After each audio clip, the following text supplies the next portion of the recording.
जय श्री राधे कृष्ण। आप सभी को कार्तिक की ढेर सारी शुभकामनाएं। आज मैं आपको कार्तिक महात्म का पहला अध्याय सुनाऊंगी। ये है मेरे पास कार्तिक महात्म की किताब। और पहले मैं आपको कार्तिक का महात्म, इसका क्या फल है, ये सुनाऊंगी। उसके बाद में फिर आपको मैं पहला अध्याय सुनाऊंगी। तो शुरू करते हैं। जयकारा राधे कृष्ण भगवान का। कार्तिक महात्म। सब प्रकार के विघ्नों का नाश करने वाले गणेश जी, सारी षष्ठी का पालन करने वाले भगवान विष्णु, ज्ञान की दाता सरस्वती जी, सब पुराणों के कर्ता श्री व्यास जी तथा सभी ज्ञानी जनों के चरण कमलों में नमस्कार करके भगवान की श्रद्धा और भक्ति रस में डूबे हुए कार्तिक मास की कथा कहती हूँ। सभी पापों से मुक्ति दिलाकर इस लोक में सर्व सुख, धन वैभव, रिद्धि सिद्धि और अंत में मोक्ष प्रदायक है यह कथा। तो चलिए शुरू करते हैं प्रथम अध्याय। बोलिए बाके बिहारी लाल की जय। एक समय धर्म के गूढ़ रहस्यों, ज्ञान विज्ञान और शास्त्रों में वर्णित कथाओं पर गहन चर्चा करने हेतु 88,000 ऋषि मुनि नेमिषारण्य तीर्थ में एकत्रित हुए। उनके मध्य महर्षि वेदव्यास के सुयोग्य शिष्य सूत जी महाराज ऐसे सुशोभित हो रहे थे जैसे आकाश में तारों के मध्य चंद्रमा। धर्म के सभी गूढ़ रहस्यों, 4 वेदों, 6 शास्त्रों और 18 पुराणों के ज्ञाता श्री सूत जी से सोनक आदि 88,000 ऋषि मुनियों ने कहा, हे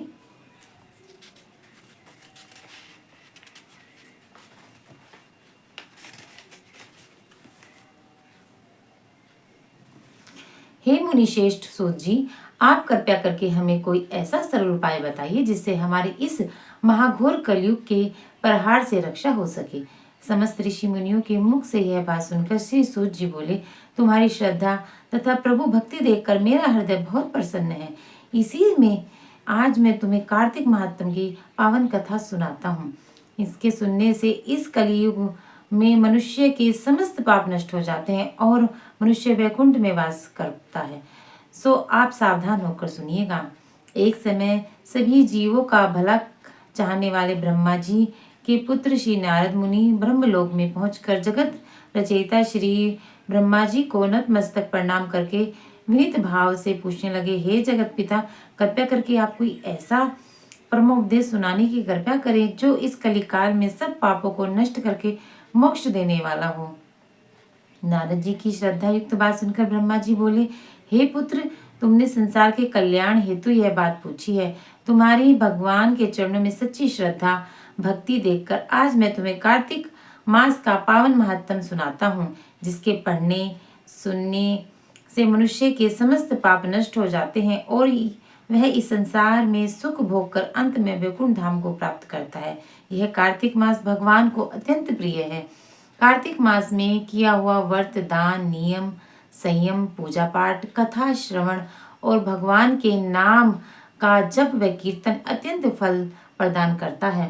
कार्तिक मास में भगवान का गुणावादन सब प्रकार के फलदायक होता है। कार्तिक मास में भगवान के प्रति किया गया प्रत्येक धार्मिक कृत्य सबसे बढ़कर फल देता है। इससे बढ़कर कोई तप नहीं, कोई यश नहीं। तुमने संसार की भलाई के लिए यह उत्तम प्रश्न किया है जो मैं कार्तिक मास के महात्म की पुण्यदायिनी कथा सुनाता हूँ। अब तुम श्रद्धा युक्त होकर सावधान होकर सुनो। कार्तिक स्नान करने वाले मनुष्य को प्रातः काल ब्रह्म मुहूर्त में उठकर शौच आदि से निर्वृत्त होकर 12 उंगल लंबी सुगंधित दातुन वृक्ष की दातुन करनी चाहिए। परंतु याद रहे कि श्राद्ध, सूर्य अथवा चंद्र ग्रहण, एकम, अमावस्या, छठ, नवमी, एकादशी और रविवार को दातुन नहीं करनी चाहिए। जिस दिन दातुन न करनी हो उस दिन पानी से 12 कुल्ले करके मुंह को खूब अच्छे से साफ कर लेना चाहिए। जब 2 घड़ी रात्रि शेष रहे तब काले तिल, चंदन, चावल, पुष्प या कुशा लेकर तालाब, कुंड, नदी, संगम अथवा किसी भी तीर्थ स्थान पर जाएं। वहां हाथ जोड़कर प्रार्थना करें, हे भगवान, आप ऐसे ही श्री लक्ष्मी को प्रसन्न करने के लिए मैं समस्त कार्तिक मास में स्नान करूंगी। इस प्रकार प्रतिज्ञा करके श्री गंगा जी, श्री शिव जी, सूर्य देव और भगवान विष्णु का ध्यान करके नाभि पर्यंत जल में प्रवेश करके अच्छी तरह से स्नान करें। फिर जल से बाहर निकलकर देवता, ऋषि और पितरों का तर्पण करें। स्नान करके भेड़ बकरी की धूल से बचना चाहिए। छींक, थूक, कुत्ता, कौवा, ऊंट, उल्लू आदि से भी हमें बचना चाहिए। यदि भूलवश इनमें से किसी का भी स्पर्श हो जाए तो पुनः स्नान करना चाहिए। मिथ्यावादी और नीच प्रकृति वाले मनुष्यों से वार्तालाप नहीं करनी चाहिए। इसके बाद षोडोपचार विधि से भगवान का पूजन, भगवान को अर्घ्य देवें और प्रार्थना करें, हे भगवान, आप श्री राधा जी सहित मेरे इस अर्घ्य को स्वीकार कीजिए।